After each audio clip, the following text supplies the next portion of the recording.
All praises to the Most High, the creator of creators, the framer and the shaper of all. Greetings, love and life to my melanations, my copper-colored nations, and to the seekers of truth from all persuasions. Thank you for tuning in for this intro presentation that will hopefully assist in rescinding cognitive dissonance abound regarding the documented, recorded, and depicted ancient history of the Americas and its oldest inhabitants that can be visibly seen in the most ancient artifacts.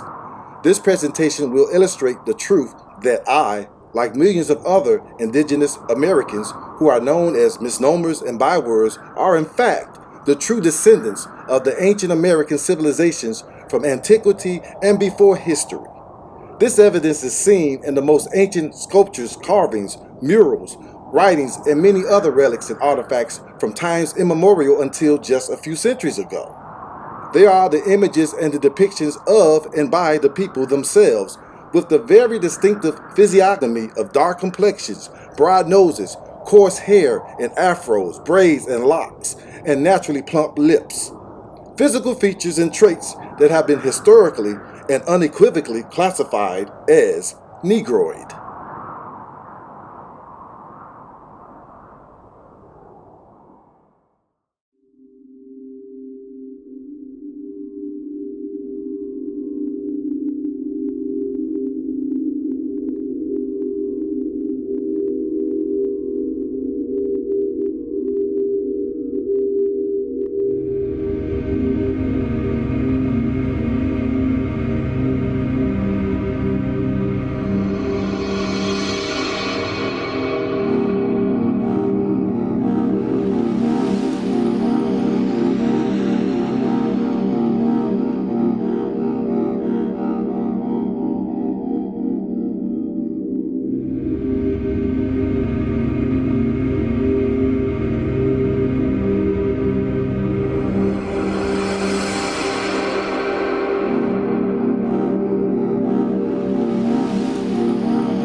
Pictured is a reconstructed face of a young woman who lived more than 11,500 years ago in a rock shelter in southeastern Brazil.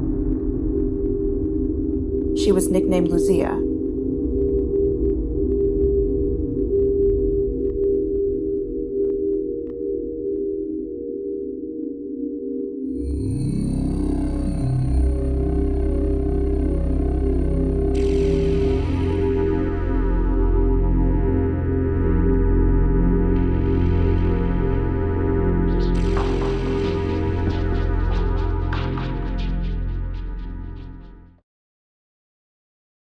Phenotypical analysis. Her facial features included a narrow oval cranium, projecting face, and pronounced chin, strikingly dissimilar to most Native Americans and their indigenous Siberian forebears. Anthropologists variously describe Luzia's features as Negroid, resembling those of indigenous Australians, Melanesians, and Negritos of Southeast Asia. Anthropologist Walter Nevis suggested that Luzia's features most strongly resembled those of Australian Aboriginal peoples.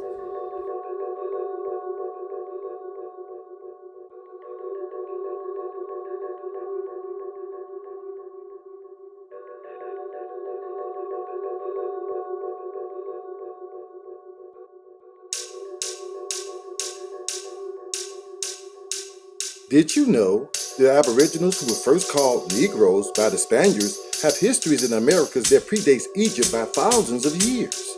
Today, the majority of their true descendants have been displaced and erased as African Americans.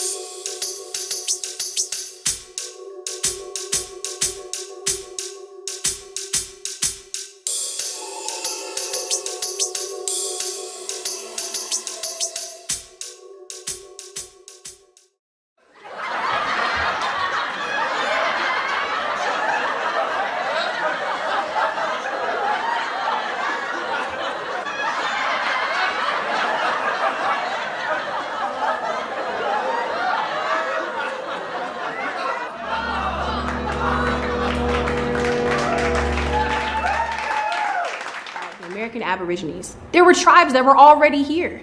And unfortunately, most people still believe that all blacks came from the ships from Africa.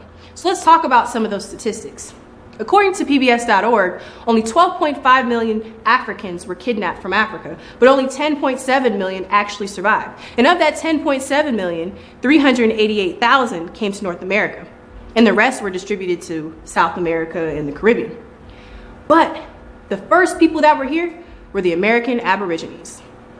According to indigenoussandamericans.com, the American Aborigines owned 1 million square miles worth of land in the Louisiana Territory, southeastern region of Florida, and the colony of California. In many areas of America, black nations existed way before Christopher Columbus even arrived. Those lands were rightfully the American Aborigines before they were stolen and given to the white settler.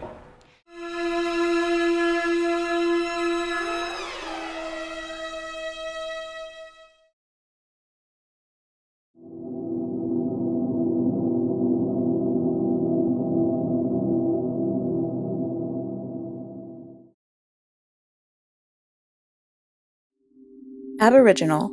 First, original, primitive. Aboriginal people are the first inhabitants of a country. Aboriginal tribes of America. Aboriginal adjective. An original or primitive inhabitant. The first settlers in a country are called Aboriginals. So the Australia Aborigines weren't discovered until 1606. This means that the first Aboriginals were found in the Americas in 1492.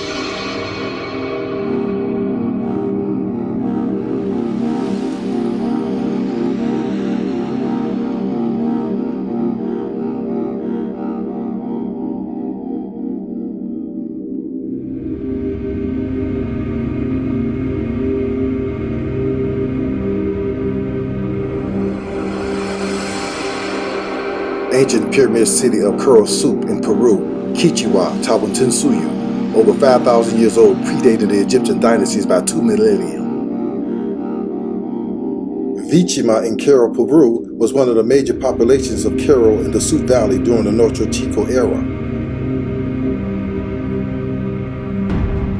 Coro Soup, Norte Chico. This Indian culture flourished during the beginning of the Egyptian dynasties.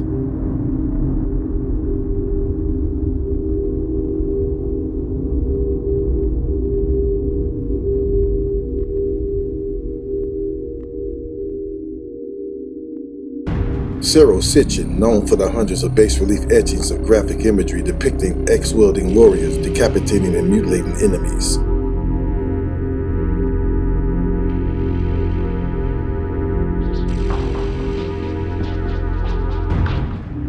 The Paracas had extensive knowledge of irrigation and water management, and they made significant contributions in textile arts.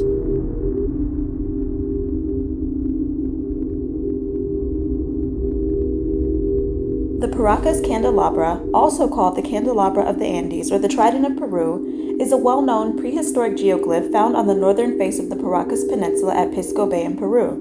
The reason for the candelabra's creation is unknown to scientists, although it is most likely a representation of the trident, a lightning rod of the god Viracocha, who is seen in mythology throughout South America.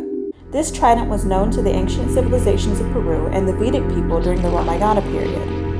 This trident, or the Paracas Candelabra, is etched on the mountain of Andes and can be seen really glittering from the sky. It is acting as the compass for the end of the eastern furthest point. The Chavín of the northern Andean highlands of Peru, known for their construction of temples and their advancements in engineering and metallurgy, successfully cultivating crops including potatoes and maize in the dry, arid climate of the Andean highlands. The Nazca are the archaeological culture known for extremely complex textiles, an array of crafts and technologies such as ceramics and gigantic geoglyphs that can only be fully appreciated from higher altitudes in the sky, with lines stretching 30 miles and biomorphs ranging from 50 to 1,200 feet in length, or about the size of 10 football fields.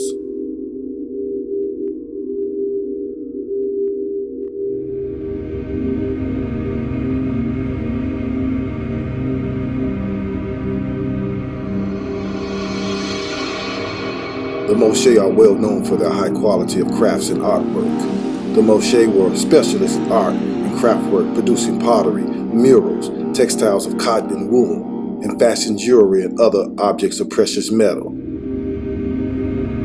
The Moshe used molds to mass-produce pottery, which they decorated with painted scenes of daily life and ceremonies, especially their naturalistic and articulate ceramics depicted their facial features and physiognomy in colorful portraitures.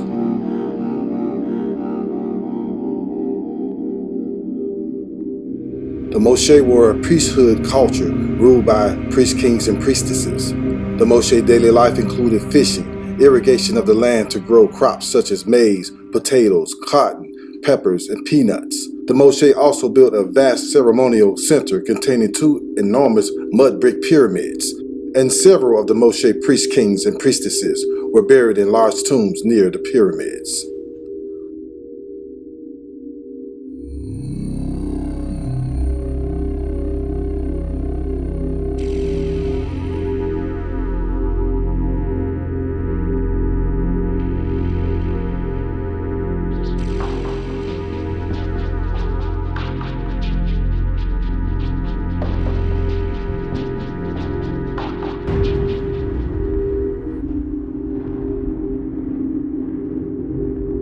The collapse of the Wade Empire. At the height of its glory, the Wade Empire dominated most of South America for about 400 years. One of the larger tribes that the Wades avoided for more than 1,000 years was the Moshe Tribe. The Moshe Tribe had existed in South America for thousands of years. The earliest South American tribes that came to North Africa 7,000 years ago and built ancient Egypt included Moshes. In an epic battle that would forever alter the course of South American and African history, the Moshes defeated the Wades.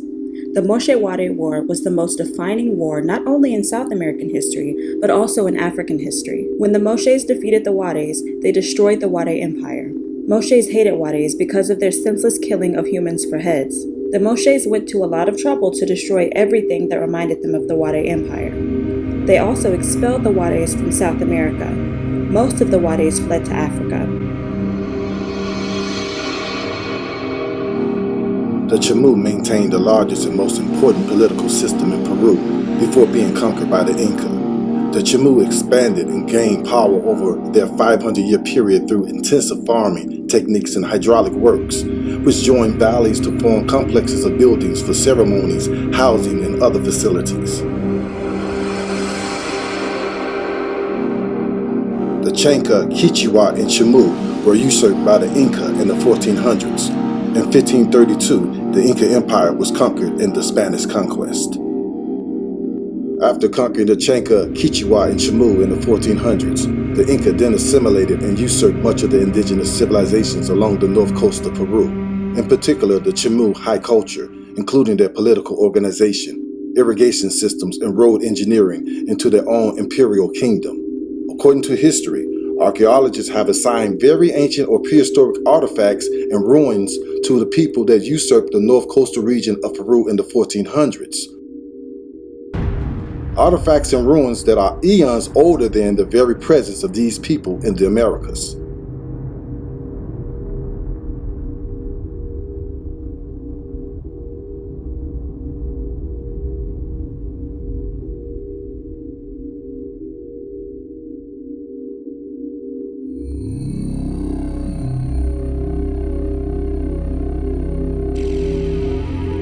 The Valdivia culture of Ecuador is one of the oldest settled cultures recorded in the Americas. The Valdivia left behind a legacy of artwork in both stone and clay.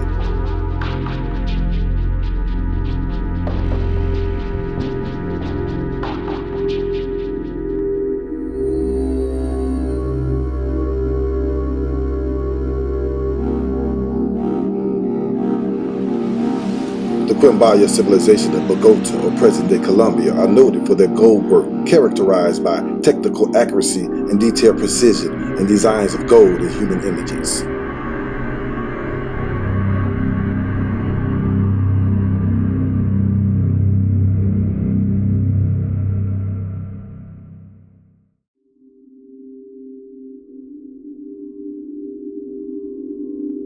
The ancient people of Costa Rica were a makeup of several ancient tribes such as the Caribs, Olmecs, Mayans, and the Corobisi, who were Costa Rica's most prolific craftsmen.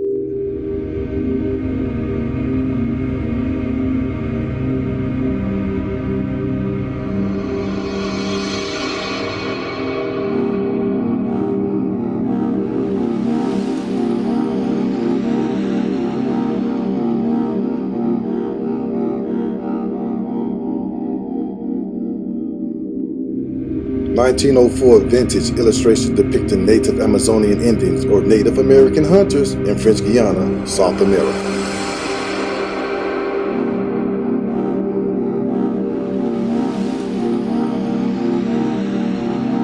The Mocaya. The Mocaya's origins lie in the Soconusco region, an area which covers parts of the Pacific coast, Mexico, and western Guatemala. The culture is believed to have developed Mesoamerica's earliest known settlements. The Soconusco region is divided by modern-day archaeologists into 3 distinct zones.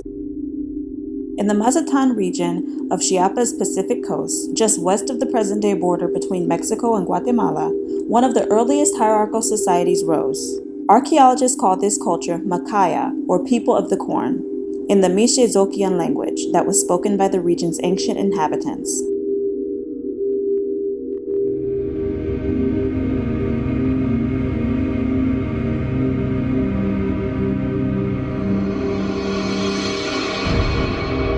The Maya are one of the best known of the classical civilizations of Mesoamerica. According to the World History Encyclopedia, the archaic period of Mesoamerica began around 7000 BCE, or before the Common or Christian era, and the Maya origin in the Yucatan region began around 2600 BCE, or before the Common or Christian era. However, the early pre-classic or formative period dating for the Maya of 1800 BCE is more widely accepted, which still predates the archaeological dating of the Olmec civilization by centuries. The Maya occupied much of the northwestern part of the Isthmus of Central America, from Chiapas and the Yucatan through Guatemala, Honduras, Belize, and El Salvador, and into Nicaragua.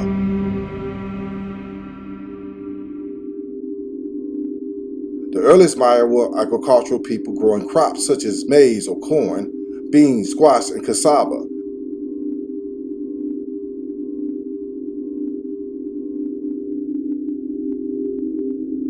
The Maya civilization is also noted for its logosyllabic script, the most sophisticated and highly developed writing system known in the pre-colonial Americas, as well as for its art, architecture, mathematics, calendar, and astronomical system.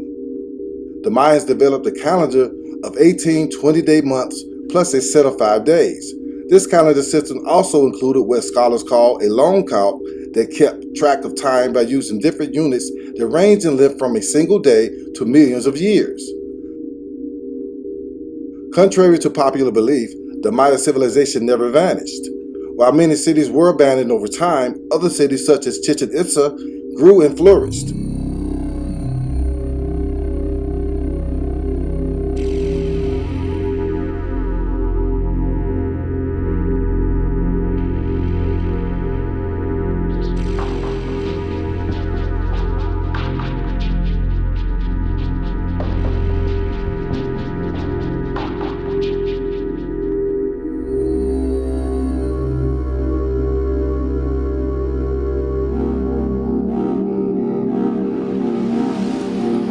Archaeologists have found that early Maya cities were carefully planned with pyramids, temples, and other structures that were built using a grid system, confirmed by ancient ruins of urban planning and sophistication.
El Negro. Tres Zapotes is located on the slopes of the Tuxtla Mountains in the state of Veracruz. It is one of the most important Olmec sites and the first to be written about. Pictured is an Olmec head dated circa 1600 BC. The name Olmec was actually invented by scholars, derived from the Nahuatl word Omacado or Olmeca, which means inhabitant of the rubber country. Olmec is a reference to the rubber production in the area where many of the artifacts have been found. Much of what is known about the Olmecs was inferred from archaeological excavations at these sites, which have uncovered large earthen pyramids and platforms and monument stone carvings.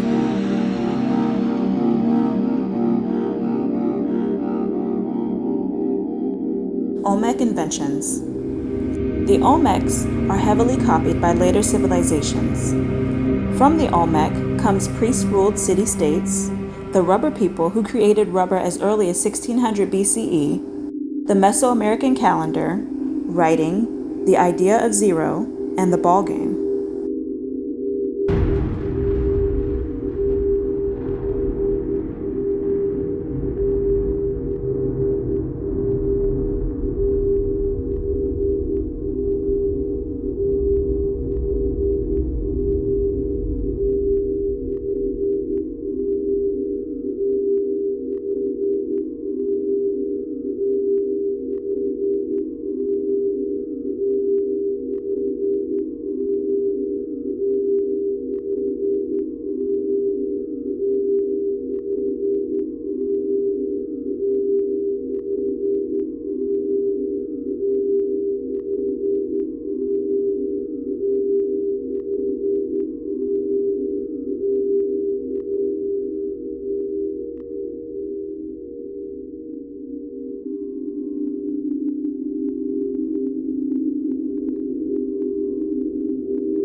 The Olmecs are especially identified with 17 huge stone heads, ranging in height from 5 feet to 11 feet tall, with flat faces and full lips, wearing helmet-like headgear, as well as their intricate works fashioned in jade. It has been speculated that the Olmecs derive in part from the neighboring Moquea or Mixozoic cultures.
The Etymology of Barbecue. From the 1690s, Framework for Grilling Meat, Fish, etc. From American Spanish, barbacoa. From Arawakan Haiti, Haiti, barbacoa. Framework of sticks set upon posts. The raised wooden structure the West Indians used to either sleep on or cure meat.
The Earth Children of America look like the soil in America. They carry the precious blood of America from the earth. All indigenous blooded people have the love and power of life with earth within their blood. They are a part of life on earth. Everything else in their location is a foreigner or a mutation of one. It is as simple as that. Excerpt from The Hidden Ancestral Identity of the American Negro by Radine A. America Harrison. The various cultures collectively termed mound builders were prehistoric indigenous inhabitants of North America who, during a 5,000-year period, constructed various styles of earthen mounds for religious, ceremonial, burial, and elite residential purposes. These included ancient cultures of the Archaic period of 8000 BCE, the Woodland period of 1000 BCE, which are the Calusa, Adena, and Hopewell cultures, and Mississippian period, dating from roughly 3500 BCE to the 16th century, living in the regions of the Great Lakes, the Ohio River Valley, the Mississippi River Valley, and its tributary waters. The namesake cultural trait of the mound builders was the building of mounds and other earthworks. These burial and ceremonial structures were typically flat-topped pyramids or platform mounds, flat-topped or rounded cones, elongated ridges, and sometimes a variety of other forms. They were generally built as part of complex villages for ceremonies, burials, and housing.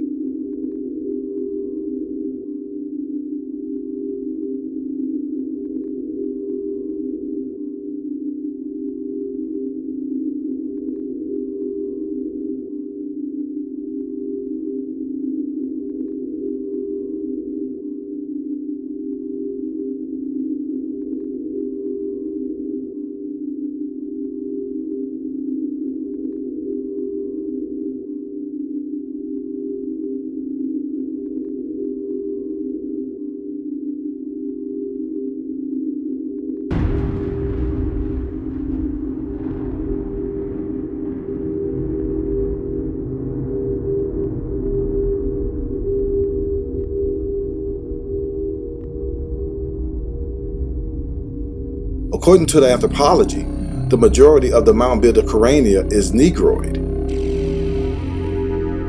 Craniometry can determine with 95% accuracy.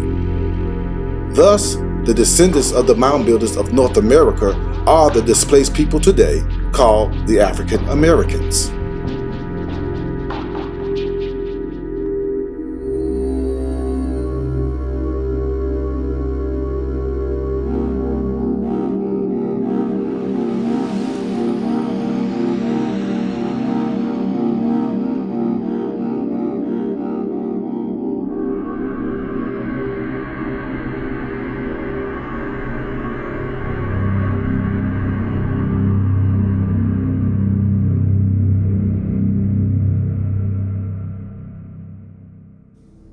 the Anasazi, 900 to 1350 CE. In the American Southwest, the Anasazi managed for a time to successfully irrigate and farm the challenging desert environment. They also engaged in extensive road construction and turquoise mining and trading. A combination of climate change, environmental collapse, and hostile invaders most likely explains the abandonment of their early population centers. Their descendants were the cliff-dwelling Native Americans encountered by the Spanish, who called them pueblo, meaning village.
Aborigines, which means what? Black folks. You never find a white Aborigine. Aborigines are called natives, or they're always dark-skinned people. You and I are Aborigines, but you don't like to be called an Aborigine. Much America strays away from the ideals of justice. The goal of America is freedom. Abused and scorned though we may be, our destiny is tied up in the destiny of America. Before the Pilgrim Fathers landed at Plymouth, we were here.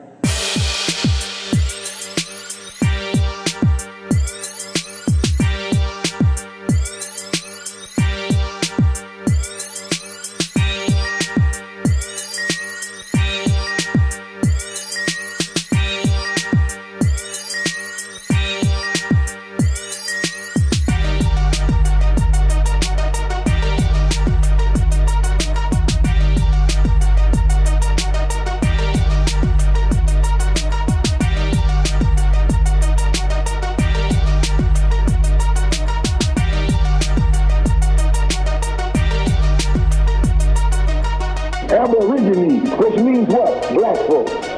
You and I are Aborigines. Before the Pilgrim Fathers landed at Plymouth, we were here.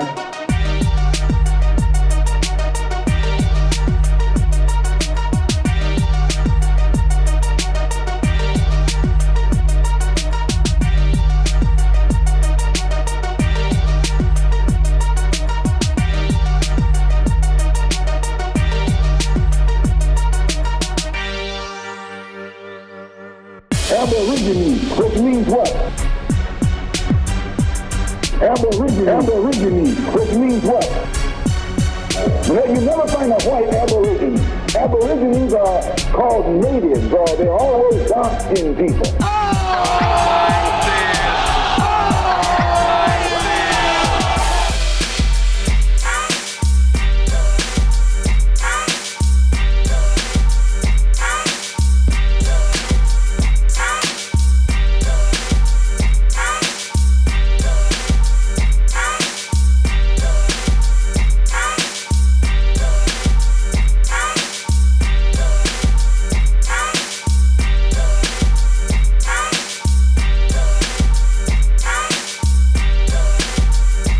before Jefferson etched across the pages of history the majestic words of the Declaration of Independence, we were here.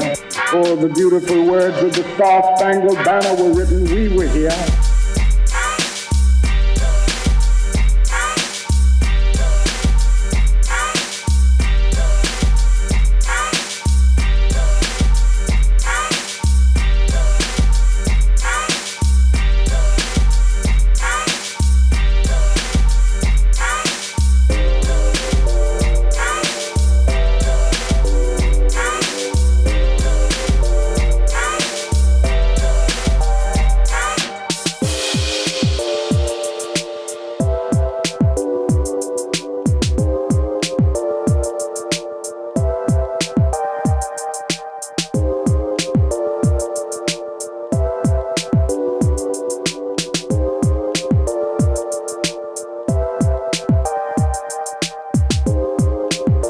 For more than 2 centuries, our forebears labored here without wages.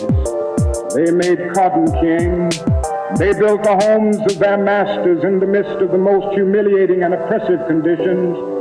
Yet out of a bottomless vitality, they continued to grow and develop.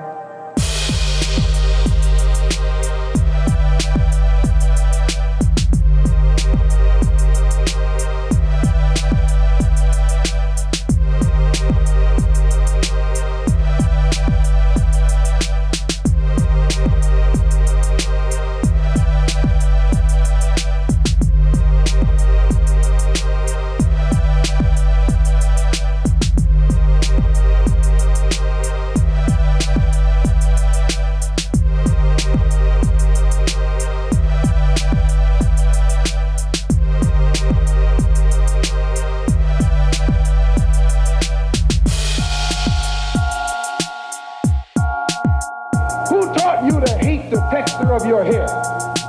Who taught you to hate the color of your skin to such extent that you bleach to get like the white man? Who taught you to hate the shape of your nose and the shape of your lips? Who taught you to hate yourself from the top of your head to the soles of your feet? Who taught you to hate your own kind? Who taught you to hate the race that you belong to?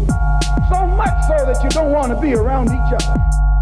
You should ask yourself who taught you to hate being what God gave you.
Land of the free, land of the thief, home of the brave, home of the slave, American, originally applied to the Aboriginals or copper-colored races, the greatest American deception.